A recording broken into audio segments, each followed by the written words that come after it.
Hello, Hello. Hi, Laurie. Can you hear me? hello. Hello. Hello. Can you hear me now? Yes, I didn't have my speaker on. Hello. Hey, Paul. Hey, How you doing? good, good. I Whoa, meant to change there's the a name to Paul and Katja. there's a surprise guest. Hi, Katya. Hello, nice to see you. Hello, you too. Carnivore diet has been very good for us. Excellent. I'm going to turn you up a bit because my son's being a bit noisy in the next room. Okay. Hey, Leslie.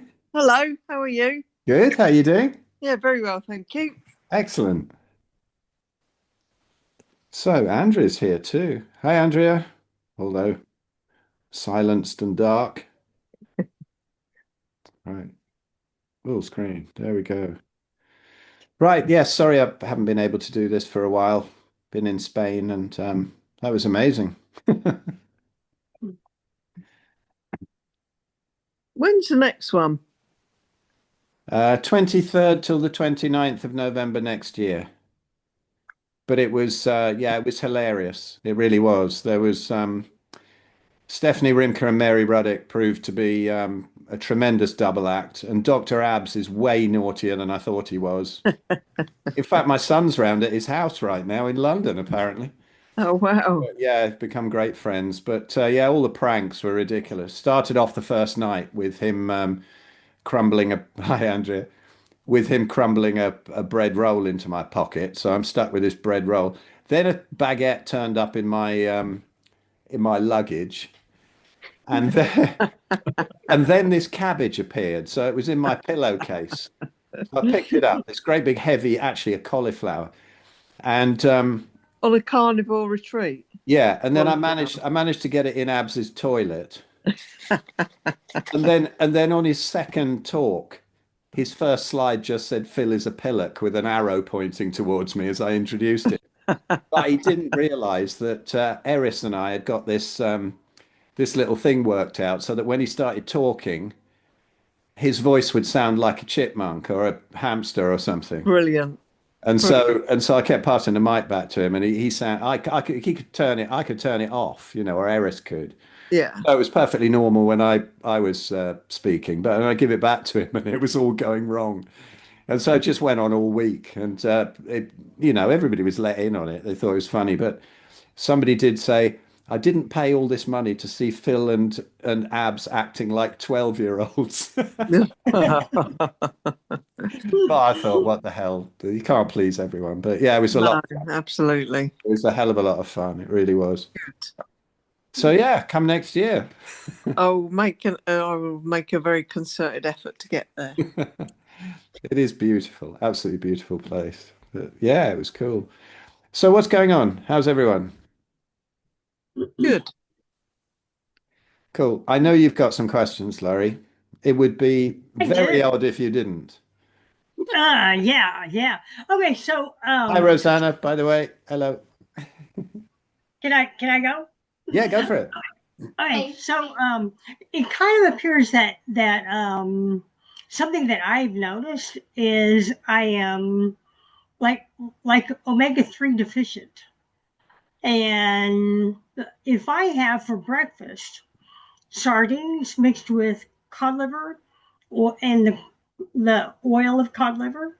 So two tins, just pop them open, throw them together, then eat them. I had that this morning. I feel really good, but I guess there's too much vitamin A in the cod liver. So am I doing harm if I have that as a routine?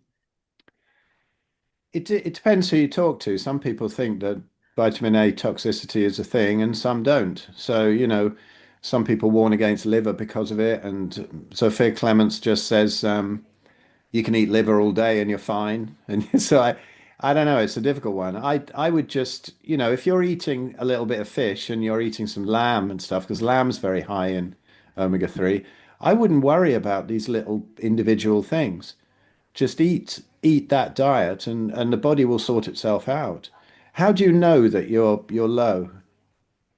Oh, that is a great question. So I figured that out. We have this Thanksgiving, here, and anyway, so I ate a little bit of naughty stuff, just a little bit on Thanksgiving, and then I was looking at the nerve damage that I have, and then it says that I'm low in B1. And so Ken Berry said that. I listened to it. So he said, rather than taking a supplement, eat a little bit of pork steak or pork chops or whatever. So I went to the store. Pork chops are just white, and the pork steaks are red. So I thought, well, we better have the pork steak because it's red. So I got that and I made it, and then I kind of had a big flare up. Oh, and then my migraine. So 2 full days of migraine. I couldn't. I even took the triptans, the sumatriptans, and I did everything I think of. I could not get it to go away. 2 full days, all like all through the night, pounding and pounding and pounding, no sleep. And then so I thought, wow, I need to do some research on this. And then I got thinking like it's anyways, I'm a chat GPT also, and there was a mentioning of omega 3. So I thought, well, okay, well, pop open some cod livers, and my headache went away after eating the cod livers. Wow. So then I went on chat GPT. I said, is it bad to have that every day? And then it said better is sardines, and limit it to half a tin of the cod liver, and but sardines, like have one every day. And uh, um, anyway, but I it seems like my brain feels better and my nerves feel a little bit better if I have the omega omega 3. And I think the pork was too high in omega 6, and that's why my brain was just I guess was inflamed.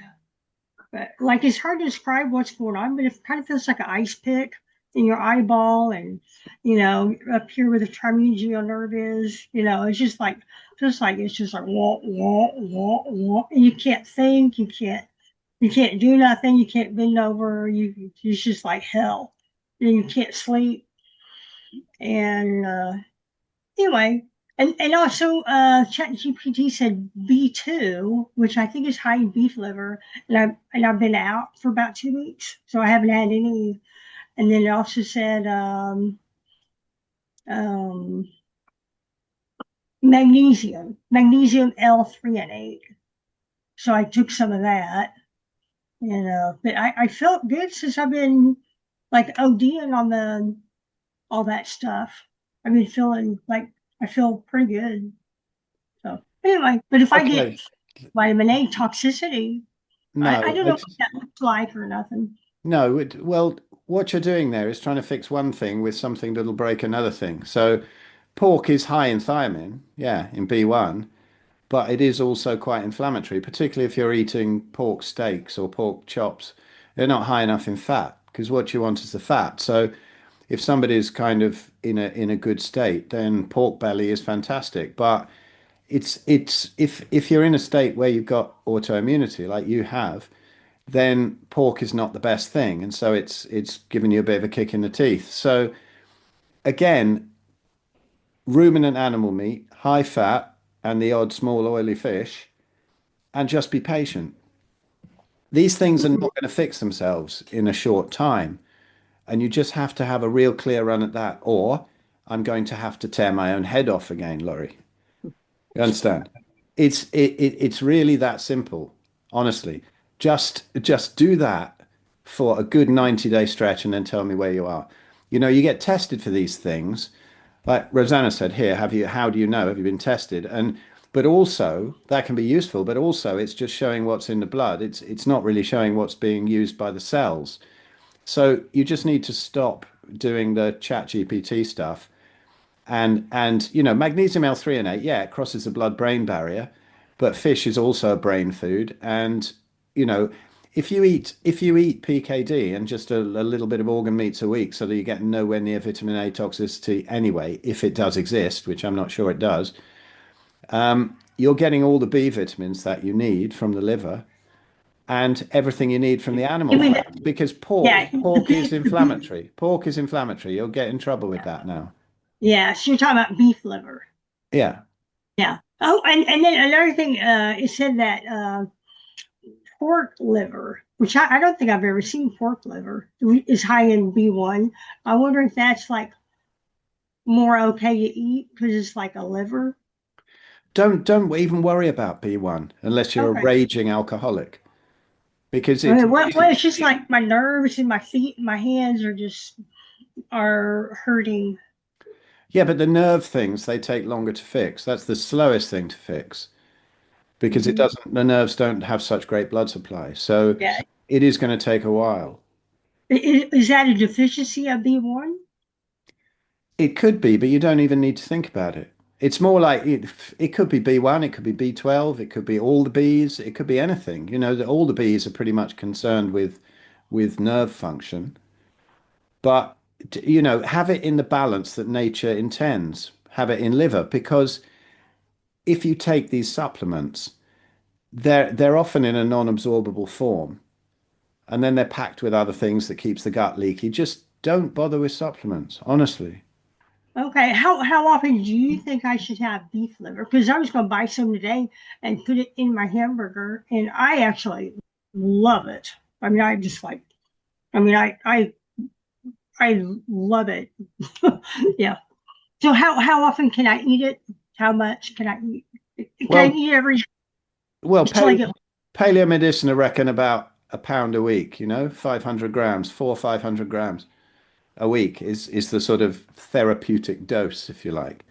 And most long-term carnivores don't bother with it at all because once you're balanced, you don't really need it. It's more in the healing phase. So if you like it, great. If you like it, then eat it. But if you don't, then don't bother. It's just, you should be on real strict PKD at the moment and not be thinking about any supplements whatsoever, apart from liver. That's your supplement. Get some bone Yeah. marrow in. Get bone marrow is fantastic. Bone broth, bone marrow, um, beef, lamb, salt water. That's it. Some small oily fish if you like. But you can't hurry healing. It's not about what you eat, it's about what you can absorb. So until the gut's sorted out, you're not going to be absorbing everything, particularly not from supplements. You're just going to be Mm. peeing them out. So don't bother, save your money, chill out, and one day I'll get through to you, Laurie. One day. All right. It's Very really good. simple. It's really simple. Yeah. Oh, and I do have one more. I don't want to hog you, but question: do you sometimes take those ketones from that the workout muscle man? The workout muscle man. Is that Richard Yeah. Smith? Yes. Yes. Okay.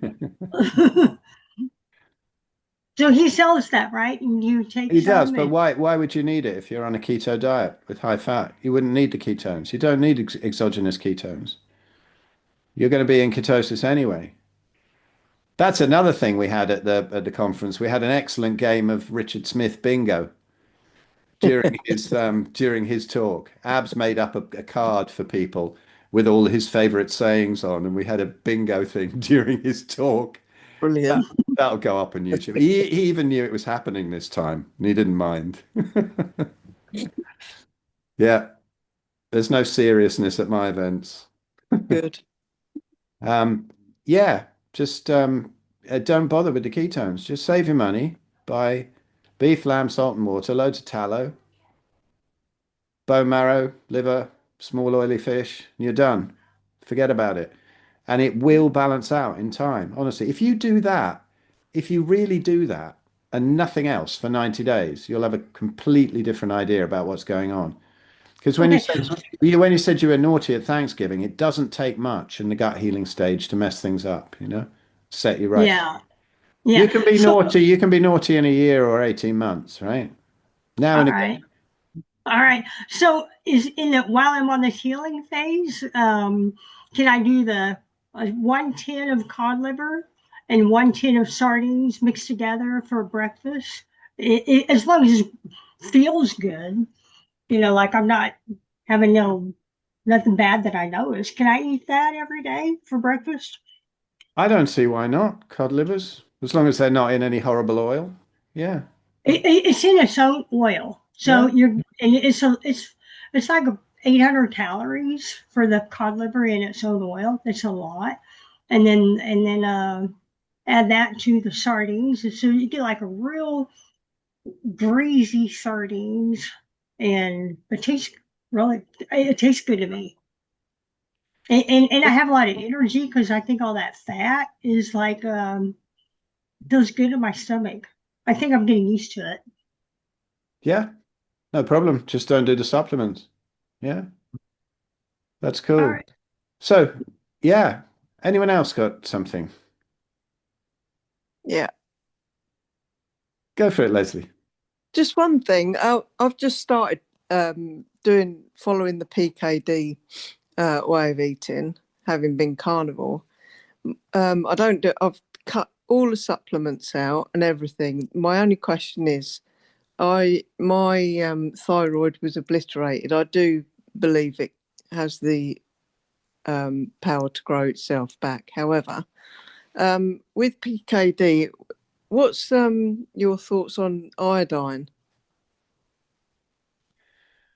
Yeah, I don't know. I think it's great. I think that's probably the one supplement I'd recommend apart. Well, That's the only thing.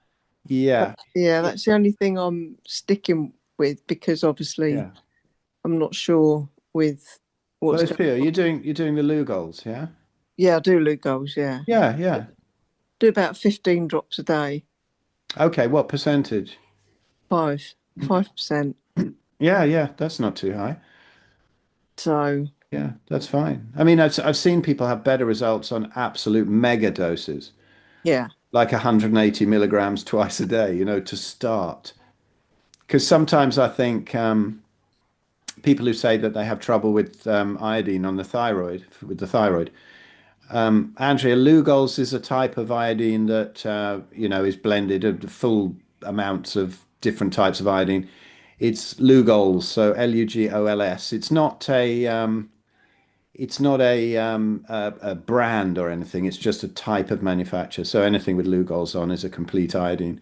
So yeah, I mean, you're taking more than we fixed my mum's breast cancer on.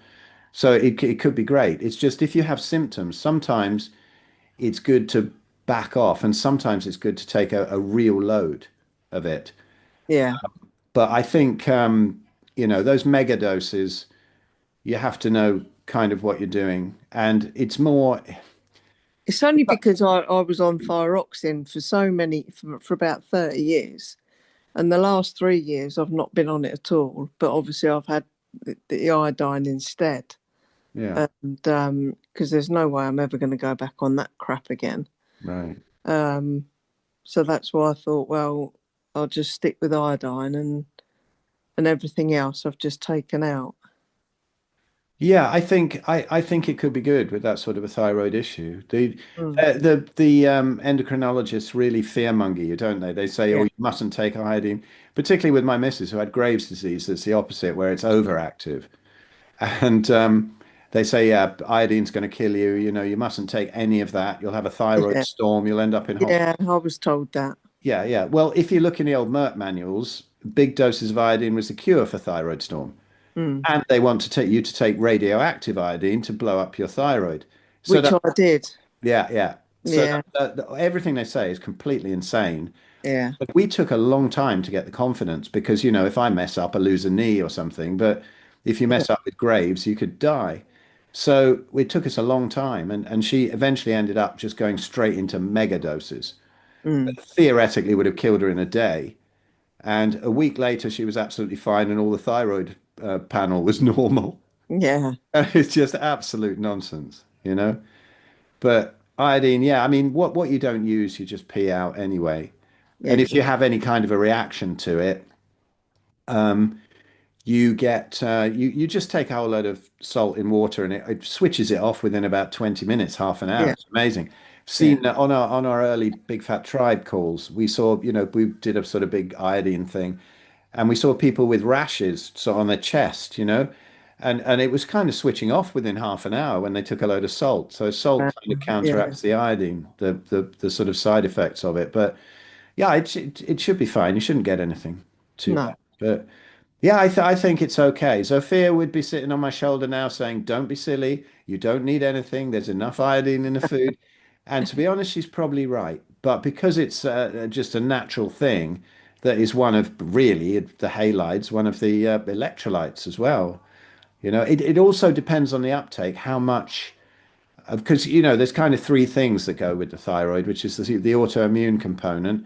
There's Yeah. oxalates getting stuck in it, and the fact that there's too many other halides like bromine and Mm. fluoride and chlorine and stuff like that that's been taken into the thyroid that blocks the uptake of the iodine that you're taking. So you can do like borax protocols and things to blow the halides out of the thyroid, which means that the iodine will be more effective, that kind of Yeah, thing. but it'd be nice to know, to find out, or try and find out somehow. I don't know how. If I do have any of my thyroid gland left, and but I don't want to go down that road with the old doctors, because Yeah. Bastards, eh? So they did it with the radioactive stuff. yeah, about 30 years ago, Yeah. and I was on thyroxine, like I say, up until about 3 years ago. I just weaned myself off it because I was like, I'm not taking that anymore, and went on to iodine, and it's been slow progress. I mean, the iodine for me, I honestly believe it works, but even that I don't want to be on because it's forever. Yeah, no, you don't have to. You No, don't have to at all. even though I've not got a thyroid gland. Well, yeah, but I mean, how much of that is left in there? It's difficult to tell, isn't it? How much is still working a bit? It's something I couldn't possibly say. No, I understand that, Yeah. but yeah, okay, thank you. Cool. All right, what's going on in the chat? I don't. So 7 years, Katja.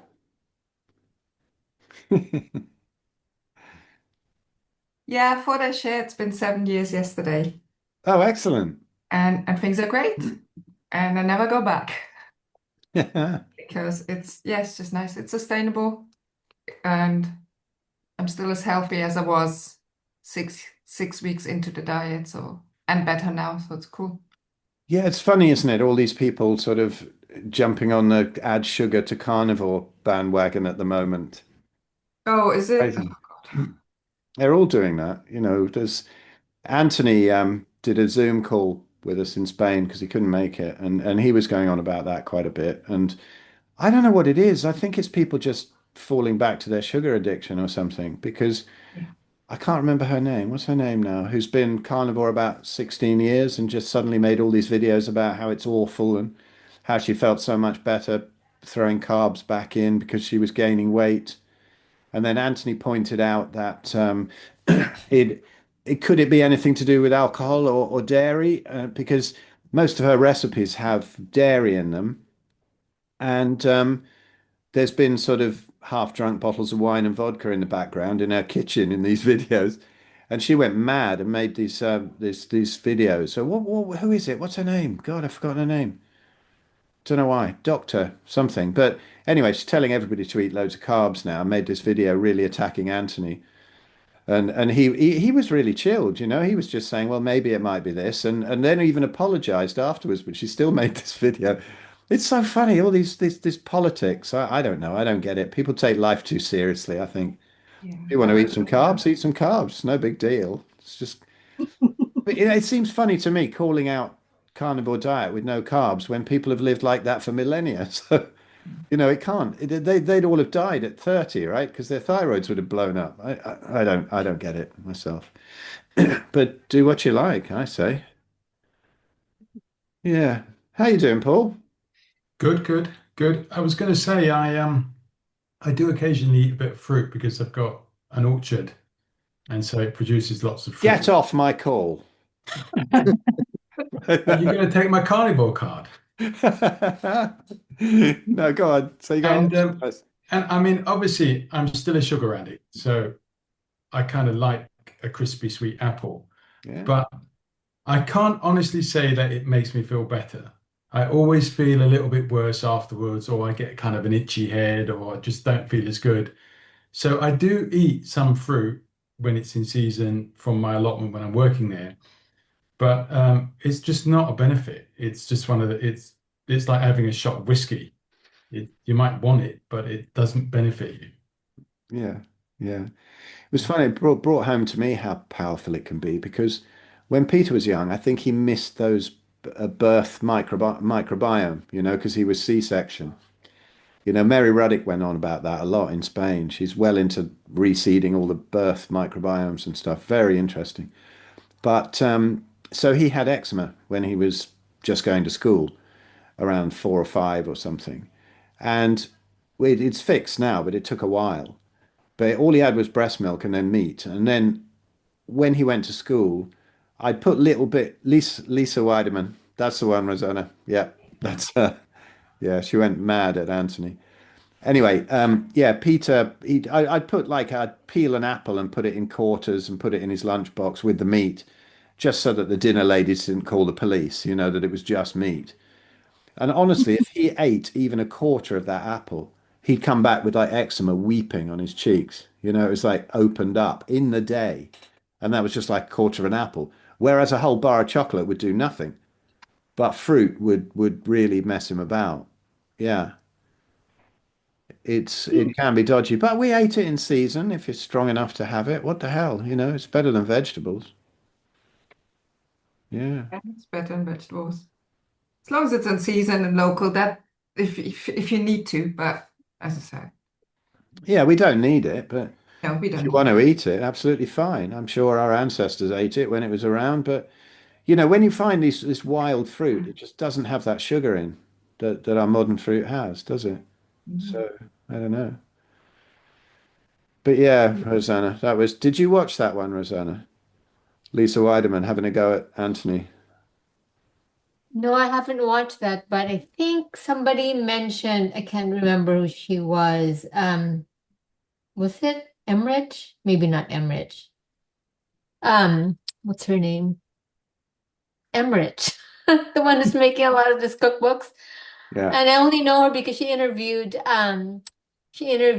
Mary Reddick and the guy who has this modern Stone Age diet where he actually makes the croissants, but he ferments it for 3 days. And yeah, that was my question. What do you think about that? If you ferment the sourdough for 3 days, apparently the glucose load or glycemic load lowers. And then Mary Reddick said that's the only croissants that she'll eat. So I don't know. What are your thoughts on that? Because I guess it Yeah. feeds the microbiome. That must be why she was on about croissants in Spain. Um, no, sorry, I had this image of the last day when we had a Q&A and this baguette appeared as usual. And then Eris pulled the baguette apart and stuck, well, Abs did actually. And then we taped the microphone to this baguette. So every time any speaker had the microphone, they were holding this baguette. And somebody complained and said, that's disgusting. That's so disrespectful to Mary Ruddick, making her hold a baguette to speak into. And I was like, clearly you don't know Mary Ruddick. You didn't see her behind the scenes, because she's incredibly naughty, really funny, and nothing like Yes, that but at all. But yeah, the bag, we fermented stuff, didn't we? All through history since we did the grains anyway, 10,000 years. And it does take the sting out of it. All I'd say is if you like it and you're healed enough with the reseeding of the birth microbiome and you haven't messed yourself about too much with antibiotics. Paul and Katya, see you later. Thank you for coming. Enjoy the dog. Yeah. So if you haven't messed yourself about too much with antibiotics and stuff, then if you can take it, then absolutely fine. And so Mary can now. She eats that sort of stuff. I don't eat that sort of stuff because I just don't miss it. And but if somebody else wants to eat it, that's great. But does it do us any benefit? No. I think it's all about entertainment, isn't it? That kind of thing. I'm not a moderator. I have to give things up completely or not. I can't do things in little bits. So Right. it's best I don't do anything. If I eat one tiny little bit of bread, I'll probably end up, by the next day I'll be eating two baguettes with cheese and peanut butter. No, it's just not happening. I haven't eaten Right. them for about 15 years now. I'm not going to go back. Wow, 15 years. I think Okay. well, actually, probably more than that. 2009, I think, was the last time I had bread of any sort. Yeah. Okay. Mm. Yeah, and I believe you. Like even with me, I don't even want to mess around. But my husband, he's been on the carnivore diet or no keto because I wanted him to be on carnivore, but transition a little bit. He was on that for maybe 4 months now or 5 months, and he lost uh I think 15 pounds, and he was sorry. He was very happy about it because now it's easier for him to ride the skateboard because he has less weight and all of that. So he loves it. But then of course when I said, "Oh, look, the modern Stone Age restaurant is actually near our place." So I said, I guess, and he was missing his croissant and his bread. So we went over there and he loved it. But I said, okay, this is just for maybe 1 month out of the one day out of the month. So we haven't gone back yet. But yeah, I believe you. I guess if he really needs to, then he can have this one. Otherwise, I wouldn't have him eat bread at all. So yeah. So Yeah. thanks. No, if you can take it, great. Yeah.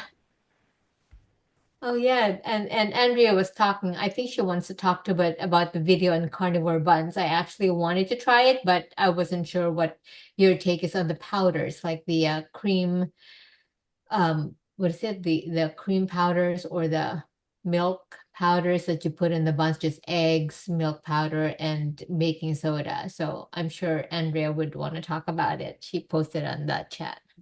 Cool. Go for it, Andrea. All right, you're all right. Hope you had a nice time in Spain. I was thinking of you. I was like, oh, I wish I was there. Mind. Yeah, Thank another you. time. Yeah, no, the carnivore bonds.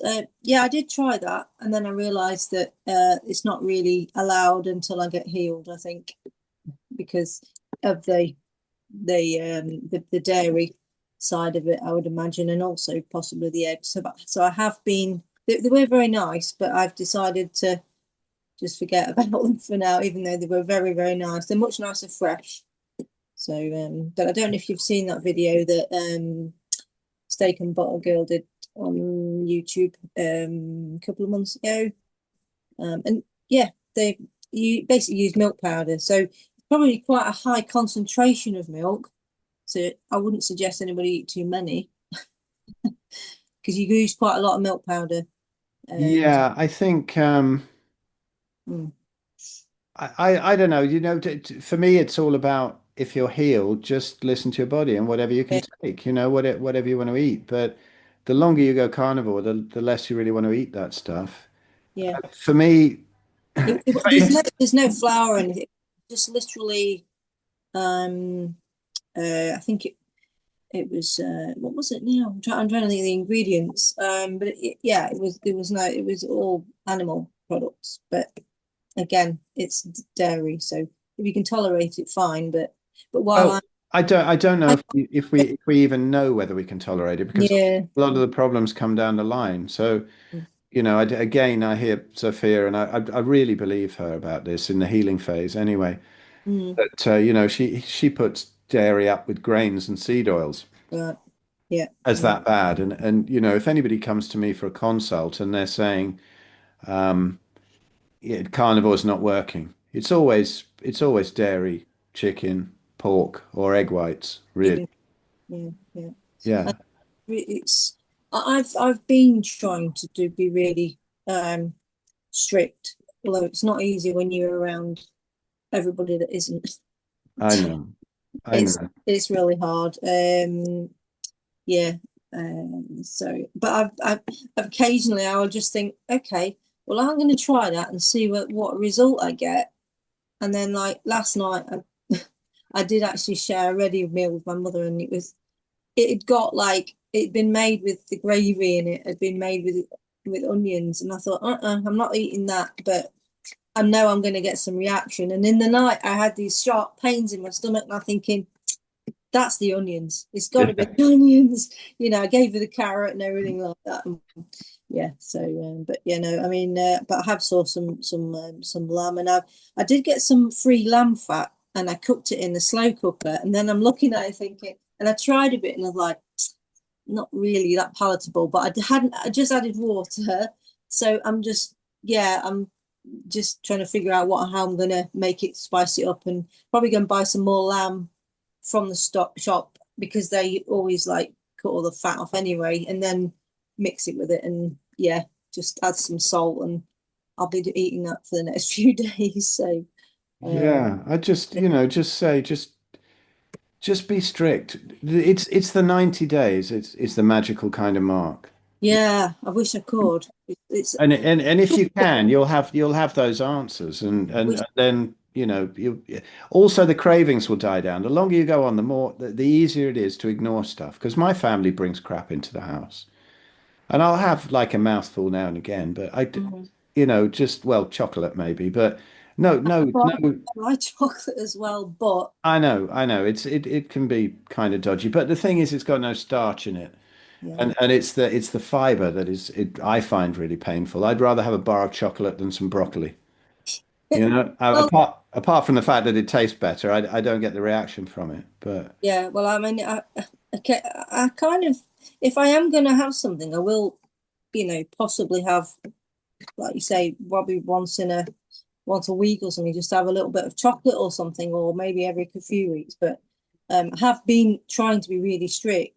But like you say, I've been avoiding bread because I was making my mum something. But I did end up having to have some chicken. But it was just all that was available at the time, and I'm between different people and whatever, so it's not easy. But can I just ask you about electrolytes? I bought some, and I was kind of feeling a bit sorry for myself, and I thought, well, why not? Why not go for a flavored one? And so I've got the Keto Pro ones. I got the electrolytes because I was a bit concerned that I might be low on electrolytes, and so I got the electrolyte cherry berry one. It's very nice. it's too nice. It's too nice, isn't it? I know, that's the ending. So I've been making sure that I'm limiting myself to 2 of his bottles, like 600 ml, hopefully just 2 a day. And then the collagen, I bought the collagen as well because of my joint issues. I thought, because I wasn't sure what to buy, and I thought, well, so I'll have this twice a day and this twice a day, 600 ml of this, and then probably like twice a day, and then 200 ml of this, with water of the twice a day. And I'm thinking, have I done something wrong here by buying stuff that's got while I'm in the healing process? That's the thing. I'm not just, a fit, healthy person just trying to get as healthy as I can. I'm a person that's sick with severe RA.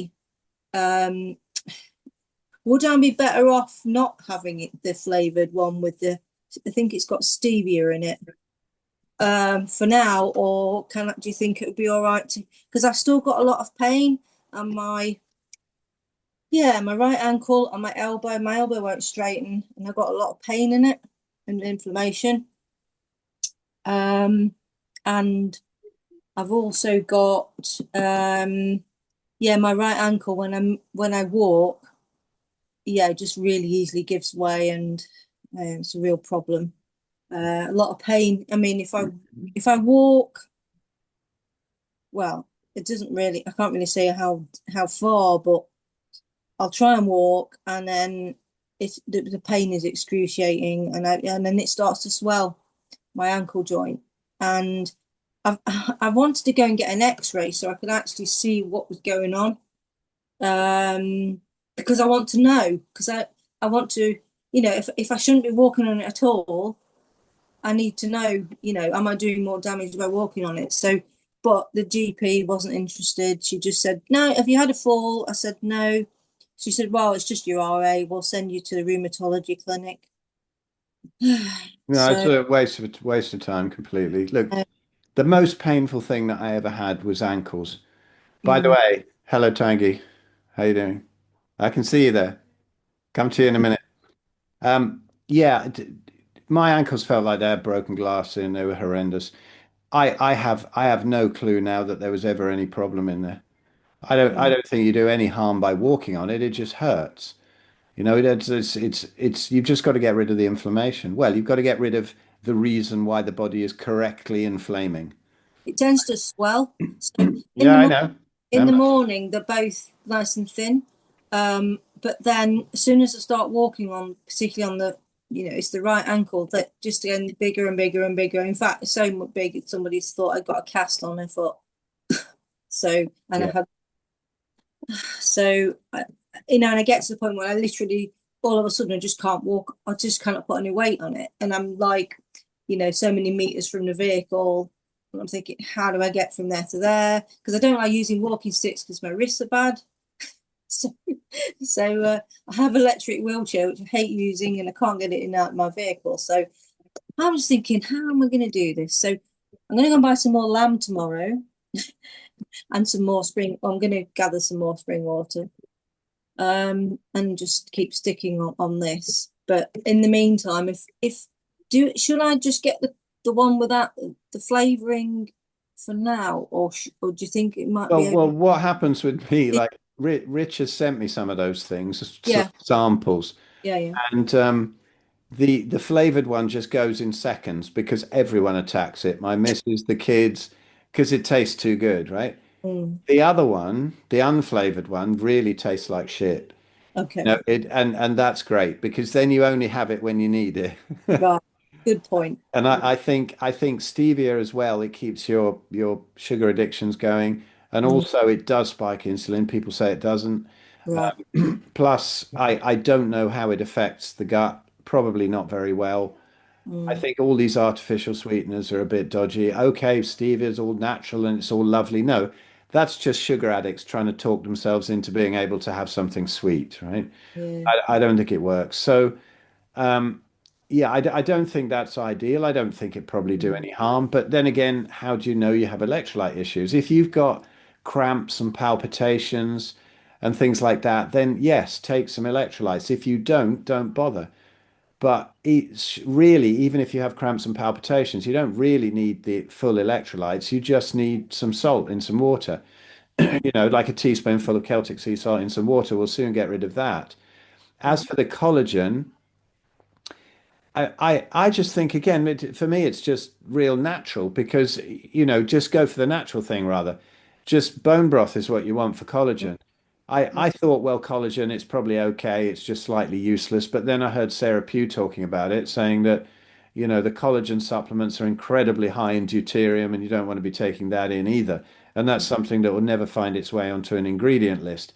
mm, Now, Rich, I'm sure he won't mind me saying it because he spends half the time saying how nobody needs any of his supplements anyway. So, he's obviously been on a sales prevention course yeah, yeah. because he talks people out of them. But, the collagen, I don't know. I don't really know if his is any better than any other. I just know that none of them are better than bone broth. So So just go with natural, go with the stuff that we ate in the wild when we had none of these issues. We didn't have any yeah. powdered collagen. So when you say bone broth, have you got a magic sort of suggestion about um which bones to use? Obviously, I think we were talking about lamb would probably the best. So, but I think I remember once listening to was it no, not Sophia Clements, it was somebody else. And they were saying bits of all bits of the animal. So, and you just mix the whole lot in. And that's what I've been eating the last few days. It's like from the local butcher, and it was just all bits of the lamb animal. Fantastic. Yeah. All the bones, and then I just put it in a slow cooker and just, some salt and water. It's actually very nice. So, and then I just separated the bony and the meaty bit onto a plate, and then had the other bit as like a soup. So I just had that for my meal. So, that's what you're talking about when you say bone broth. Is it just in a slow cooker? Yeah, it's Slow fantastic. cooker. I've Yeah. I've only tried lamb bone broth once, but Okay. and that's fantastic as well. God, probably even better. But there's just beef bones are so easy to find around here, and we just get them and put them in a slow cooker, and there you go. Yeah. Right. Okay. Yeah. Yeah. So, yeah. No, but I mean, I don't know if you got any advice for bent elbows, but it's just like it happened a couple of months ago, and I went to actually give my bloods, and they went like this, and they couldn't straighten my arm, and that's when I really noticed. And of course, she didn't sort of go, "Oh, so," because she just tried to snap my arm off. So the nurse didn't quite realise that my arm doesn't go any further. But I'm kind of worrying about it, and I shouldn't be, but I am, because I'm quite conscious that I don't want a bent arm. But is there any, if I was to, because I know with RA, people sometimes go and get well, I think I've had it in the past, injections. What are they like? Cortisone. Yeah, yeah. Is that, how harmful is that if I got desperate? It's horrible, and it doesn't do anything for the range of motion. Right. All it does is take away the inflammation, Right. and allows more plant toxins to get in there. So it's Ah, even worse when the shot wears right, off. That's what happens with people who are on a regular diet. right, So the more they get those injections, the worse it gets, because the body's not inflaming as it should do to clear out the toxins from the joint. right, Your first thing really right. is to get rid of all inflammation and pain. Yeah, yeah. And then you'll have to deal with the range of motion, because I have, Like that. yeah, that And it's probably inflamed that's probably and it's about the hot. same. That's probably about the same as my left knee. Mm, And it's because I didn't figure it out quickly enough. And I've had it in my right wrist since the early 90s, so I've lost range of motion. yeah, Look, that's the yeah, difference. There's yeah, there's a normal one, yeah, and that's how much I've got in the right wrist. I've got yeah, it back this way so I can play drums. I don't notice it, yeah, but and there's no pain. That's the thing. If I really worked on it, I could probably get the range of motion back that way. mm, But that would be a lot of work with putting DMSO on it, and then castor oil, and then perhaps even ultrasound, and spending a lot of time every day. But I haven't even really done that myself. So because once the pain's gone, the motivation kind of goes down. But I would I soon, I keep saying it, at some point I'm going to really start working on it, and then probably do something to see how far you can get the range of motion back when it's really knackered. Because my yeah, left knee is like this, it's really knackered. But there's no pain left, there's nothing. It's just that I left it too long, right, before I went fully carnivore and really understood how strict you have to be. And yeah, then the body clears out the last of the plant toxins, the gut heals, and then you stay on carnivore, and then you can start to deal with range of motion that you've got left in the joints. right, right. So But you mentioned castor oil. Uh, yeah, is that a good thing? Is that, like, I'm trying to think. I did come across somebody in the UK possibly selling castor oil for massaging purposes, for massaging joints and things. well, yeah. I mean, it is a serious toxin, and they make ricin out of castor beans, don't they? Which is that poison that you just jab people with umbrellas when you're a Russian spy and kill them. So it is very, very poisonous. So And Joachim you would recommend then castor oil? sorry. It's not something you would recommend putting on your joints or anything. Well, Joachim Bartol just wrote this article, and I think he's absolutely brilliant. He wrote this article on how toxic it is, but it does have a history of breaking down adhesions and things, in the area that it's put on. I think maybe it's not good to use it for long, but DMSO is good because that's just basically sulfur, and it replenishes sulfur in the cartilage, and so that can help. But to put some castor oil on to break down the adhesions, massage the area of the synovial membrane, which can get kind of thickened as well as inflamed and too much fluid. So the synovium's thickened. That's what stops the range of motion in my knee. It's not the joint at all. It's the synovium around it that ends up really swollen and fat. Right. And so it's a matter of breaking down adhesions, and castor oil is good for that. I don't know. Again, it's a plant toxin, but putting it on topically, I think it could be very useful. But always take it through the range of comfortable motion every day. Massage it, DMSO, castor oil. If you have an ultrasound machine, that can help break it down. So you run that around, and that also breaks down scar tissue and adhesions and stuff. So on ultrasound machine, okay. Yeah, yeah. You can get them pretty cheap on Amazon and just kind of, run it over the joint. Right. That would be my suggestion. This is But like my ankle when it gets inflamed. I'm thinking, well, what's actually physically going on there? And the doctor, she just, well, it's your RA. I'll make you an appointment at the RA clinic. yeah, no, it's bollocks. What's going on in there is that there are some toxins in there that the body is inflaming to get rid of. Okay. It's doing a beautiful job. Right. There's no such thing as bad inflammation. Right. But you need to heal the gut so no more toxins get through, and then allow the body to inflame to get rid of the ones that are still there. Right. So And that's it. that was the other thing I was just going to ask very quickly. Leaky gut. Is that also then called intestinal permeability? Yeah, same thing. Right. Okay, because I was wondering, and NHS in England, they don't recognise that, do they? No. And It's funny when people mention the NHS, because to me I think it's just as useful as mentioning your local car garage for going down and asking about your joints. These, in fact, worse, because then they'll give you poisons that will blow up your liver and stuff. These people have no idea whatsoever. They're just legalized drug dealers. Yeah. So regarding the intestinal permeability, when do you know when your gut is healed? Is there any way of? Well, if you're very strict, it'll probably heal within about 3 weeks or a month. But that doesn't mean to say the symptoms will die down that quickly, because there's still some toxins in the body that the body needs to clear. Right. So that's why I always say, be that strict with the right fat ratios for about 90 days and then see where you are. Yeah. So 30%, well, a third fat and 2/3. 2/3 lean meat on the plate. Yeah. Thanks. Brilliant. Cool. Okay. Right. Yeah, I was just going to say one thing. If you've got brittle nails, does that mean anything? Because I know at one stage I was low in, I think it was potassium and magnesium a few months back, and then it was in hospital, and they gave me these tablets to take, and all of a sudden all my nails grew like crazy and everything. Do you recommend those sorts of supplements if I'm doing the lamb beef, the lamb water? No supplements. Because they're still really brittle, and I don't know why. So yeah, just wait and see what happens. All those things will be balanced, because if you take those supplements, they might well not be absorbable. Yeah, and I mean, if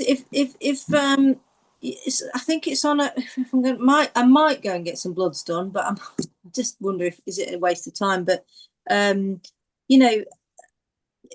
think they wrote on my medical thing that I wasn't allergic to anything. Well, technically I am, aren't I? Because I'm actually allergic to plants. Yeah, well, all humans are. Just all that medical stuff. It's absolute nonsense. Go to them if you break your leg. Otherwise, ignore them. Yeah. Seriously. Yeah. Absolutely useless. Totally useless. Oh, one more thing.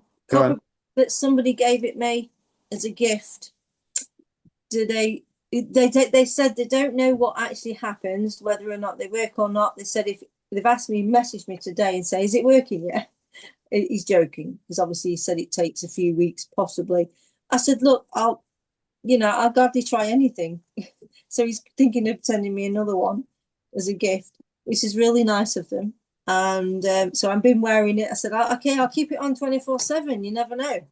I don't know. Do I need one on each hand? Because my wrists are terrible. My ankles and wrists and elbows are terrible. So, well, I wore one for years, and did nothing. It Okay. certainly didn't do any harm. Right. But it didn't do any good. No. But I don't know. I think Mm. your main thing is you got to heal the gut. All these other things are just extraneous stuff, Yeah. you know? Right. Yeah. Okay. I'll let somebody else jump on. Okay. Just before I get to Tanguy, because I want to see how he's what's going on. Paulina, yes, Spain was amazing. I wish you could all have been there. I can't believe you all missed it. I'm very offended. No, but it was absolutely amazing. Yeah, just so much fun. I just at the beginning of this talk, I replay it, and you'll see. I told people about everything, all the pranks and all the lunacy that happened there, and all the utterly brilliant talks as well. Yeah, it was fantastic. See, I'm so childish. I start going on about the pranks and things, not the amazing information that was there. It was just yeah, it was fantastic. But if you find my Facebook, you'll see videos, you'll see, things that people have shared, all the reels of it and things. I think I don't know if there's that little Dr. Abs prank with the hamster voice microphone on there, but I have got that video somewhere. I'll put it up somewhere. But yeah, it was amazing. Get there next year. Get there next year. Tanguy, how are you doing? What's going on? Thank you. All good. As you can see, there's a lot of colibri coming back. So it's the beginning of this. Let me just entertain all your guests and just show them what's happening, because it's the beginning of the season right now. Oh, And finally, stop it. Well, look, hey, I got 6 months of hurricane, but look at this guy. See this guy right here? He's a gardener. Yeah. And he's been taking all the grass off this morning while I was taking my, caldo and whatever. So all I can say is we are so privileged to, and look at the colibri. There is so much colibri. We're so much privileged to be able to actually concentrate on our health and do the simple way. But as I was listening to Andrea talking right now, it's pretty crazy, because she's just like me 6 months ago. Same thing, you worry about everything. You want to take everything. You want to supplement yourself. You want to try this. You want to try that. You want to put your money into there and do that. And you think there is a blue miracle pill coming your way soon, because that's what you've been taught for so many years. So you're waiting for that blue pill. And every time you take a pill, every time you fall down and you're like, oh shit. Anyway, so since we last talked about 2-3 weeks ago, I've been practicing one thing a lot more than others. It's patience, and just one meal at a time. And it's tough to be one meal at a time, because you don't even really know if your meal is perfect. But like you said, the 90 days strict carnivore or whatever you're doing as a diet will give you all the answers that you need. So if you do the subtraction method, like I think is really, really, really interesting, and I actually think there is too much into the subtraction method. I think you could even take off more stuff to make it even more progressful faster. The thing is, it's so hard to understand that the less we do, the more we gain. Because we're just not wired that way in society. See, even you went to Spain and had a wonderful time with all those great people, and I'm sure it was great information. For you, it's good. But for me, if I go there, at the end of the day, I'm going to have so much information. I'm going to come back home and I'm going to be like, oh. The less we do and the more simple we are. And this is probably why I'm here, because like if some people are wondering if I'm here because I'm rich and famous and I'm having fun by the sea, no, this is my hospital right here. So instead of dying in Montreal in the snow and in the cold, I decided to come and die here. And then okay, so you're back in Mexico, right? Oh yeah. I only stayed There we like go, Rosanna. Yeah, 10 days. in Mexico. 10 days in Montreal. It was very nice because I saw my kid, but my body really, I mean, you know, my body really got the shock of the cold, the people, the city, and everything else that I moved away from. And I think it's also part of being simple. It's trying to get back to nature as much as possible. And I feel it. I even feel the Wi-Fi difference because, you know, my kids are connected in their Wi-Fi condos all the time. And when I got back here, you know, there's nothing here except the Wi-Fi, but I can disconnect it. I feel the difference. It's incredible, you know, like so many things. But anyway, I wanted to ask you something. And I wanted to know if in Spain or, you know, I've heard Ken Berry and Dr. Berg, not Shafi, but Dr. Berg, Ken Berry, talked about the B1, the thiamine, and the biofentamine. And so Dr. Ken Berry was very interesting because he talked about the peripheral neuropathy, and especially for all the people who have neuropathy, peripheral neuropathy, like me, which is nervous system, not, you know, like it's a bit different than what you had, Phil, and what most of the people who have autoimmune have, because the neuropathy it's purely the nervous system which is dying. And he said that B1 was the main factor of all those people who have autoimmune and neuropathy, B1. Now, you know that I hate supplements and that I think supplement is a big scam. So I was listening to Ken Berry. Dr. Berg is really into supplements. So at one point, I just withdrew from his talk. But Dr. Ken Berry, because, you know, I mean, pork is religious, you know, Muslims can't eat it. So they just don't want to talk about it because it might hurt some religious feeling people and whatever. So, you know, they don't want to talk about it. And I've been living in Lebanon for, you know, like 25 years, and I wasn't eating pork, and I love pork. And when I got here and I started the diet, I was on pork and I was feeling good. Now, when I talked to Shafi, and then I talked to you, and then you told me strict carnivore and fish, which I followed.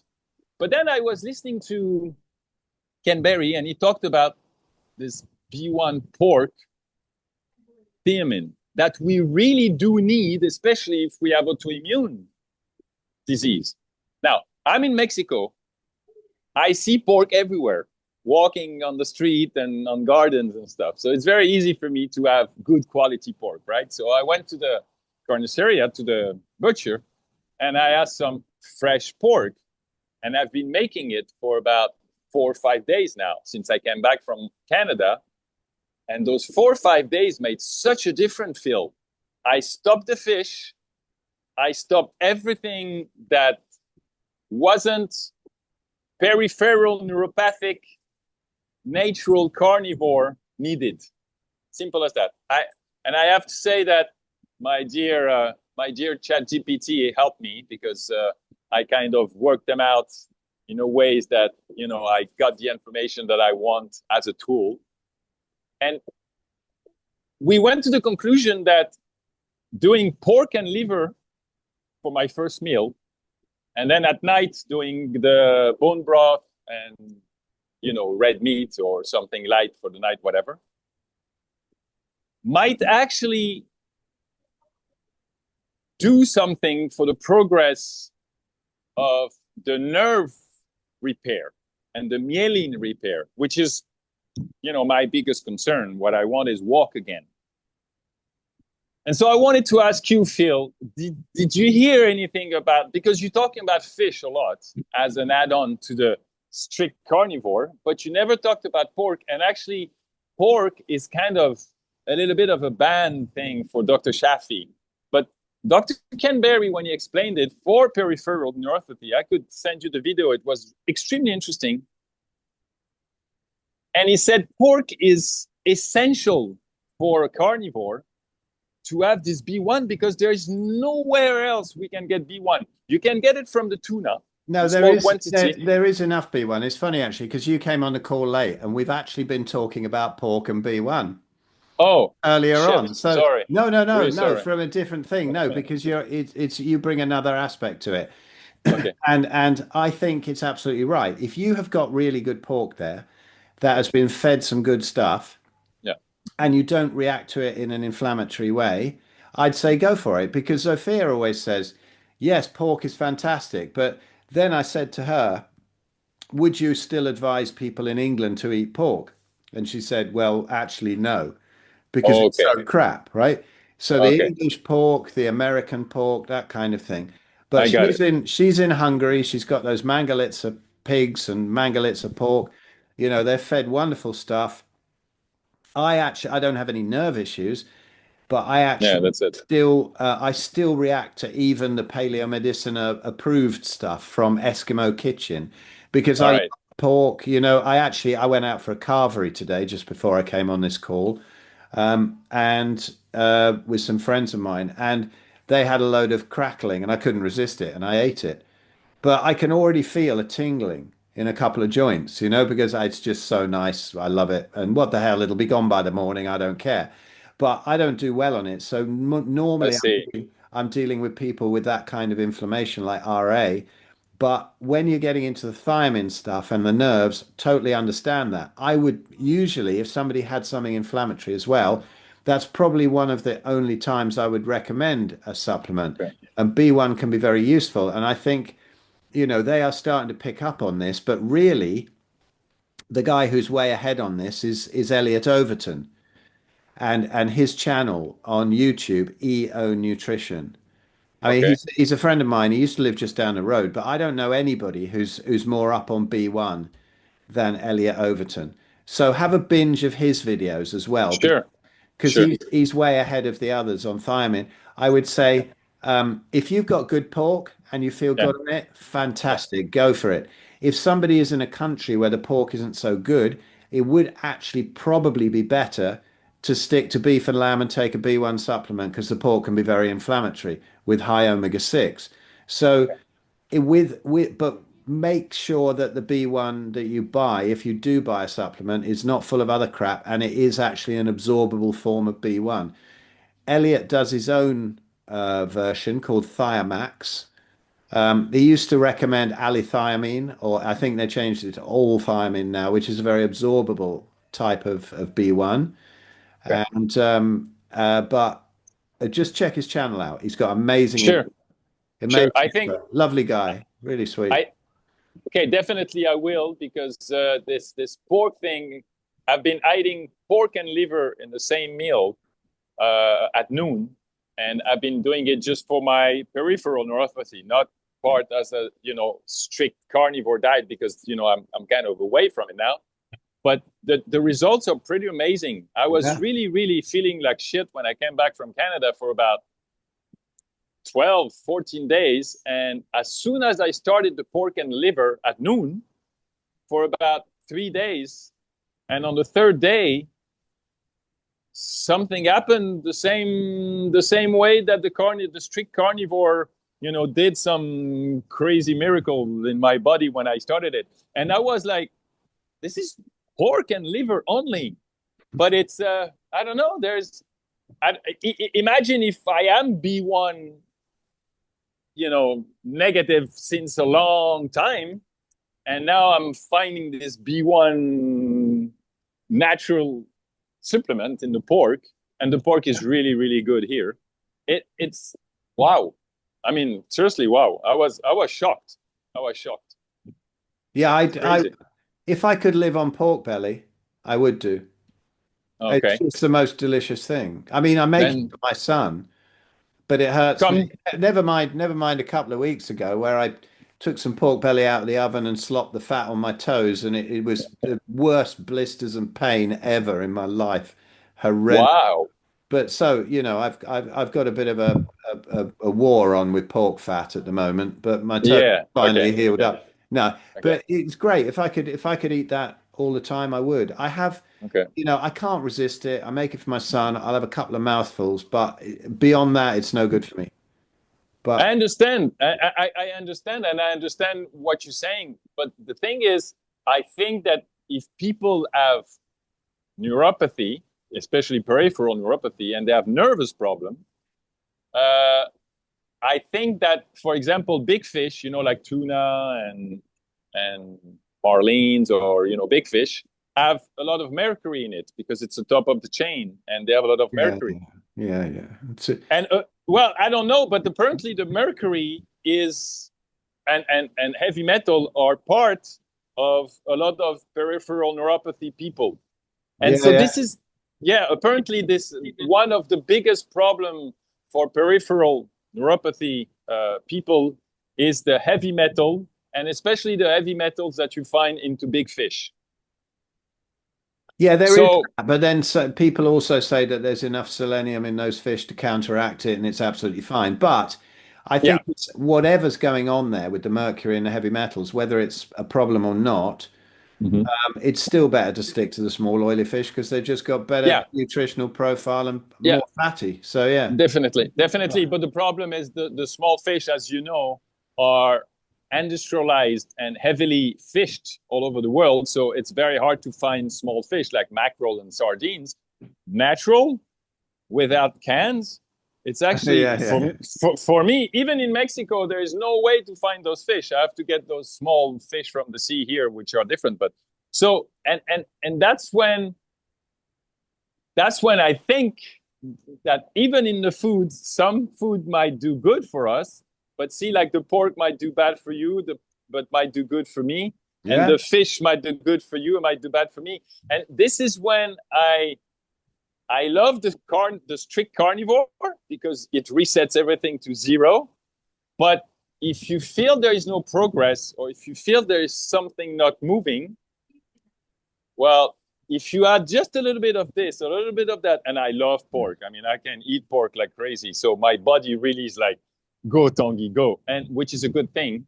And it changed so much. So I'm gonna keep doing it for a few weeks. I'll let you know soon because you'll be the first one to know. I think it's a fantastic example of somebody really listening to their body. I think that's because all I say is to really heal the gut. The first objective is to heal the gut, get rid of the inflammation, and then after that, when you've healed the gut, pork is not going to make the gut leaky.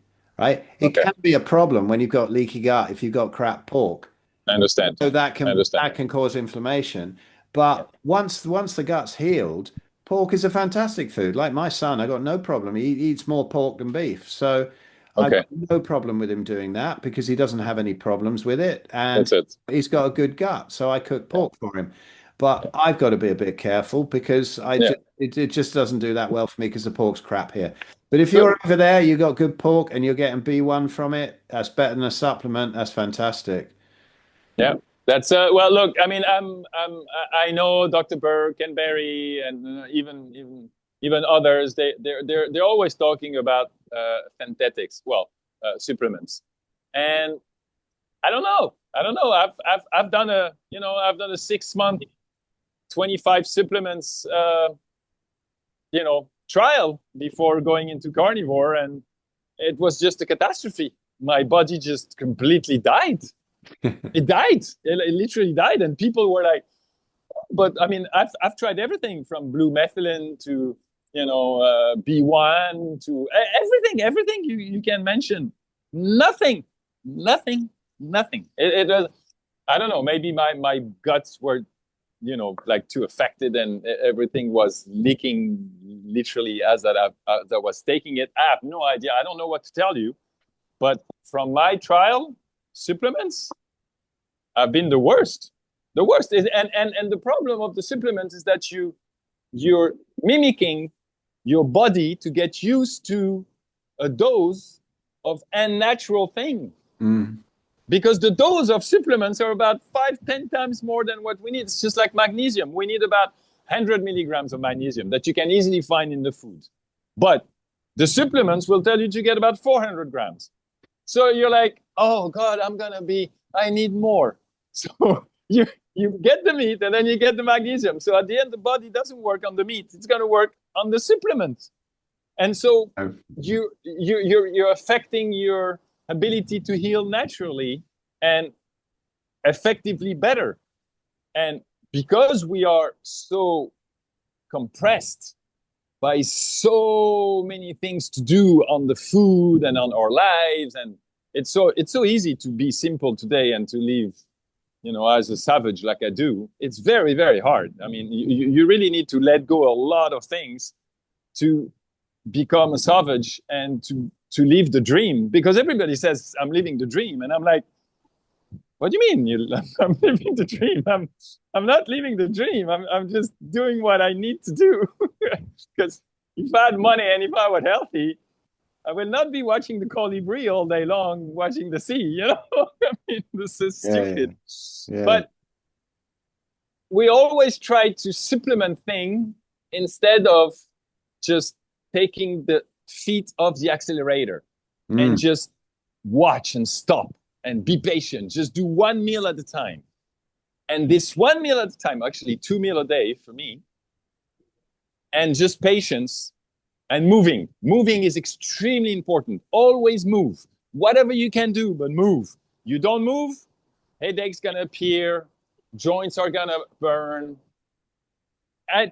And for everybody, it's the same thing. And that's why old people die sooner than younger people, because they stop moving.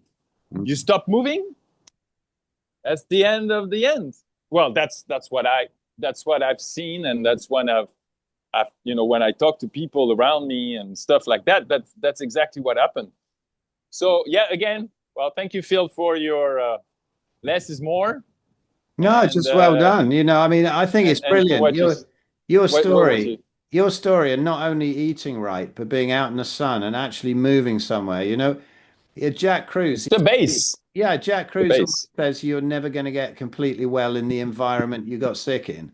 But then again, that also includes eating the food that you ate. So we can get a lot of the way there in our own environment. But if somebody can actually be able to go and move to somewhere like you are and go and get in the sun, get in the sea, get grounded, as well as eating right, you're an absolute, honestly, such an example of exactly what to do right. It's amazing.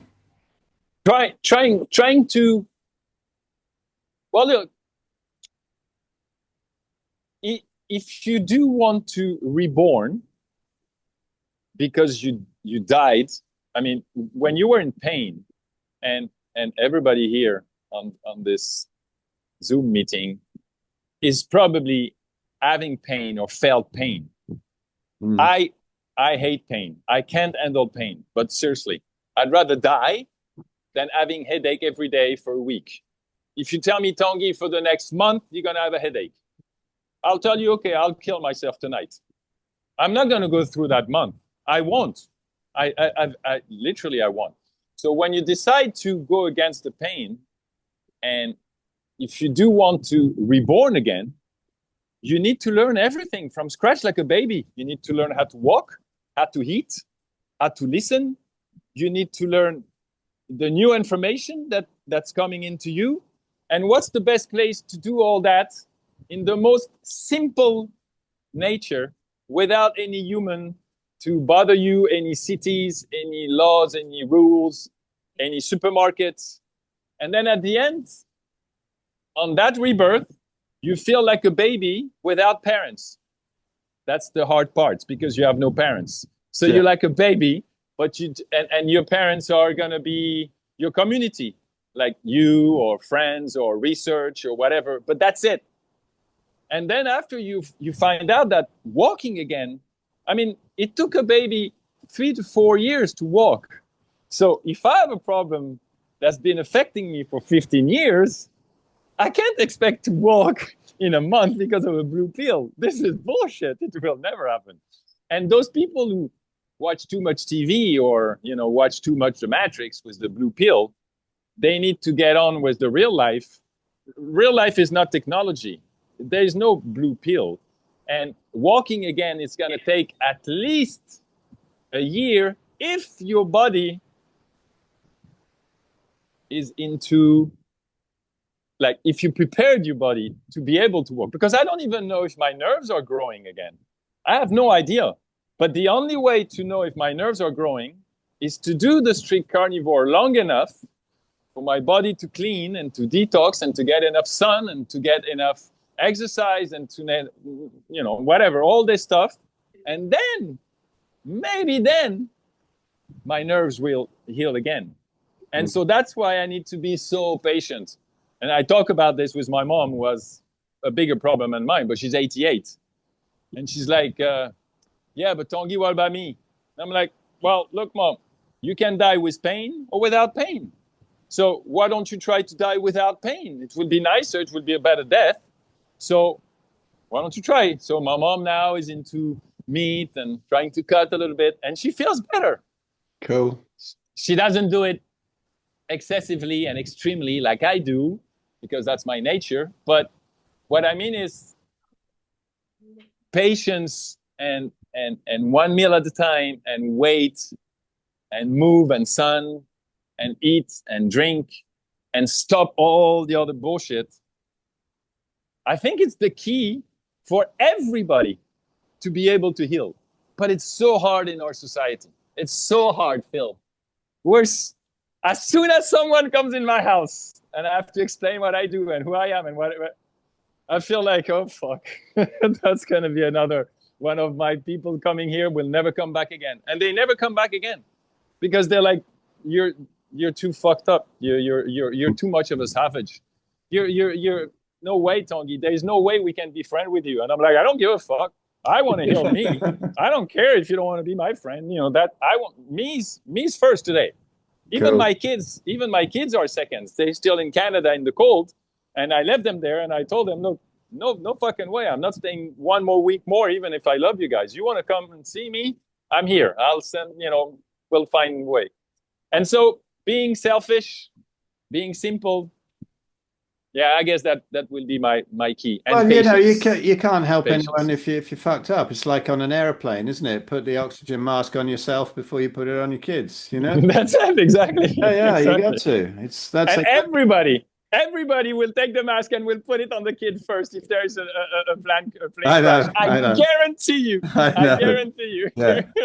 Yeah, where they're gasping away and then they suffocate and they don't even put it on their kids. Exactly.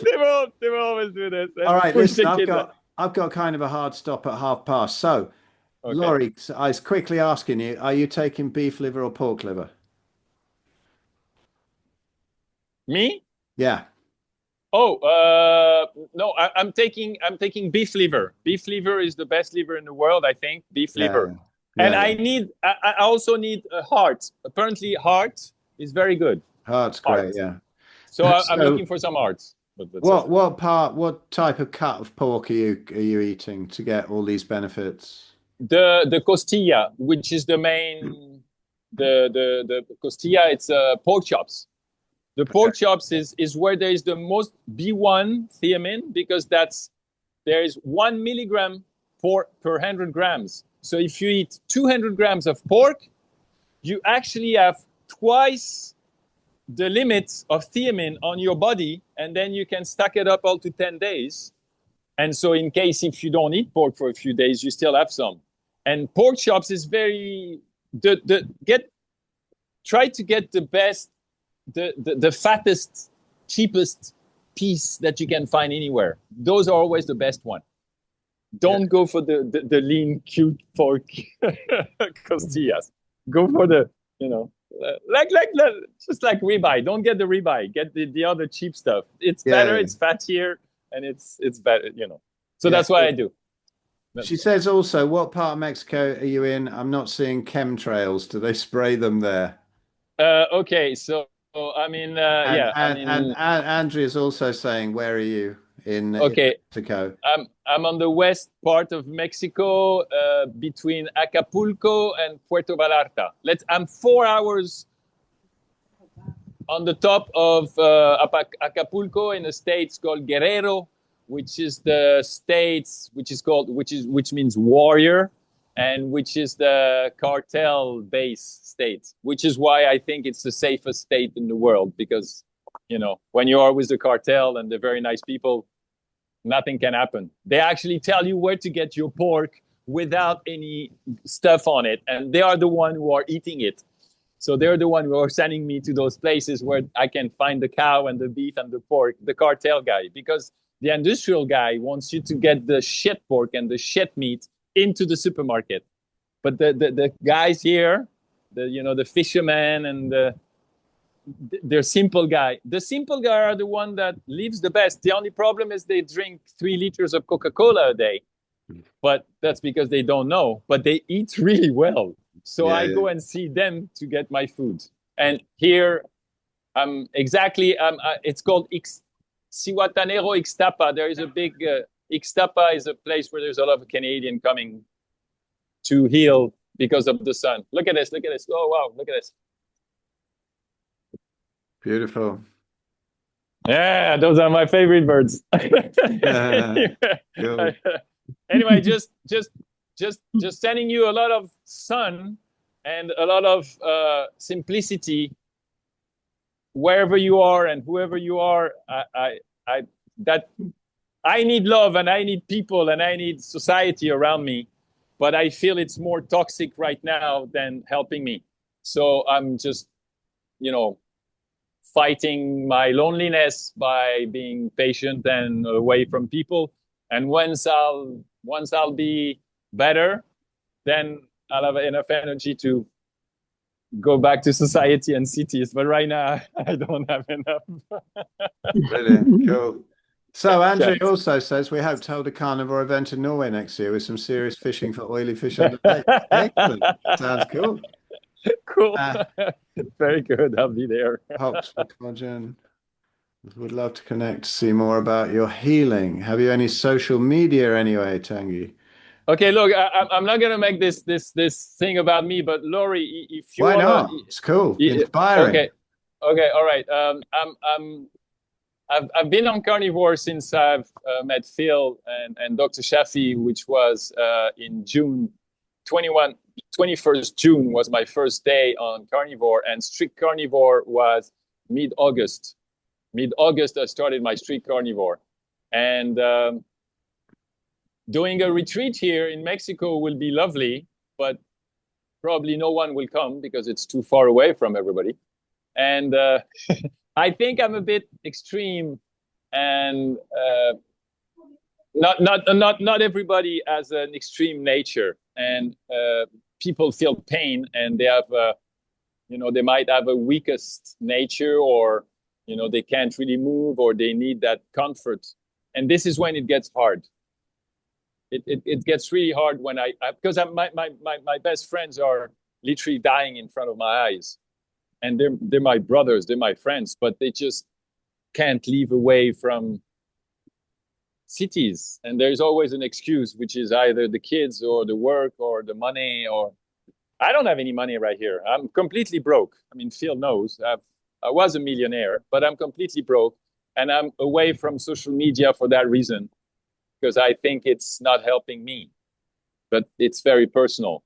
I think social media is a kind of a toxic food right now.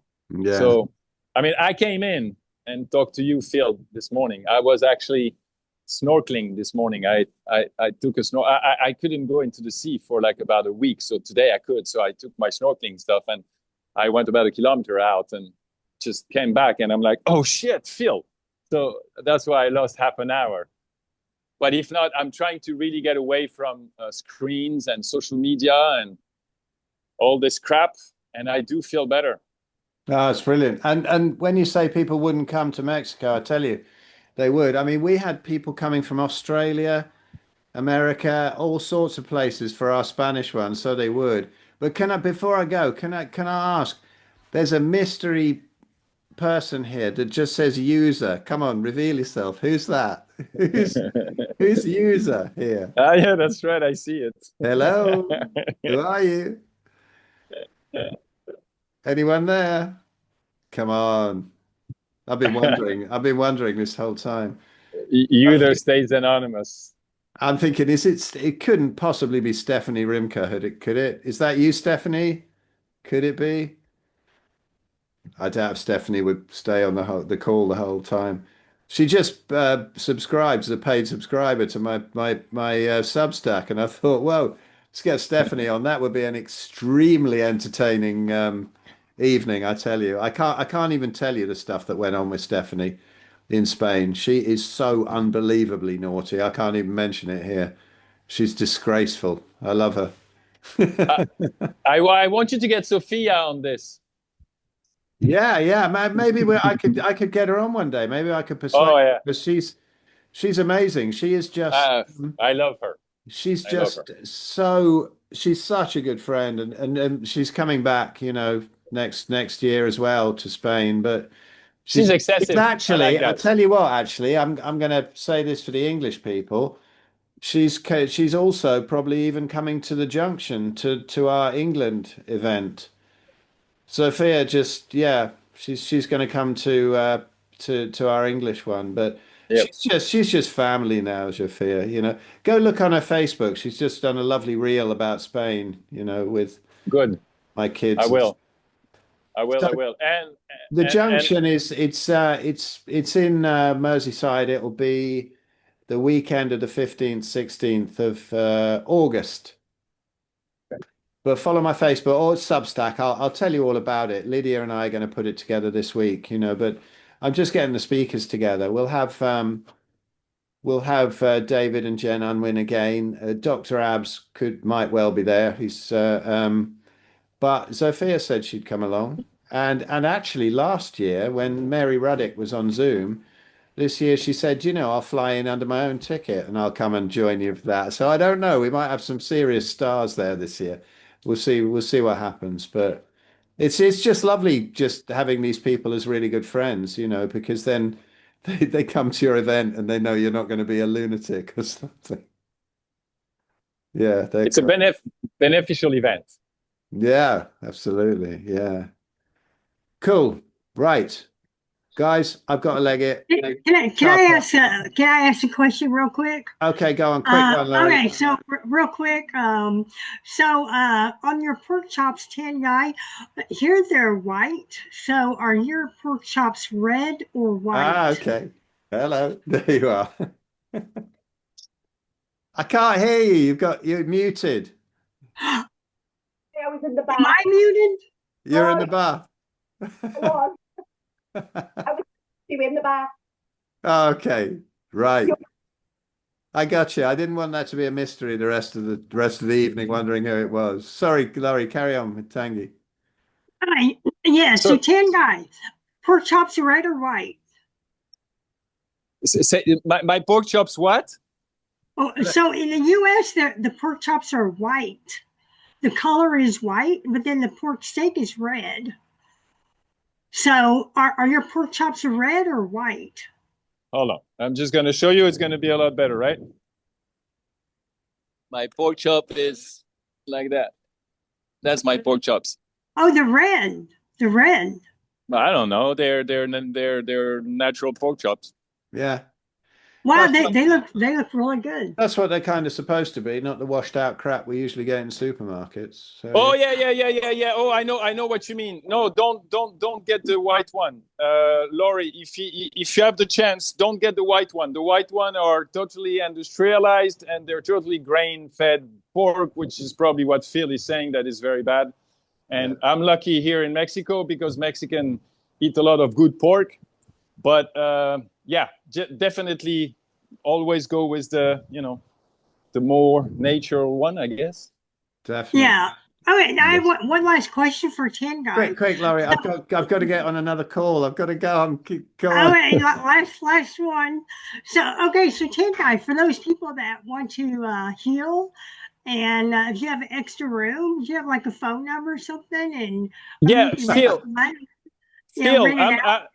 Phil, I'm just going to send you my phone number and my contact and give it to Laurie, and then we'll talk with Laurie later on. I don't want to bother you guys, and I know where you want to go. So I'll send you everything. I'll send everything to Phil, and he'll send it to you, and you'll call me later, Laurie. We'll okay, and we're all piling down there now. Yeah, sure. That's why I want to talk to Laurie alone. I don't want all of you guys here. Yeah, secret location's going to be blown.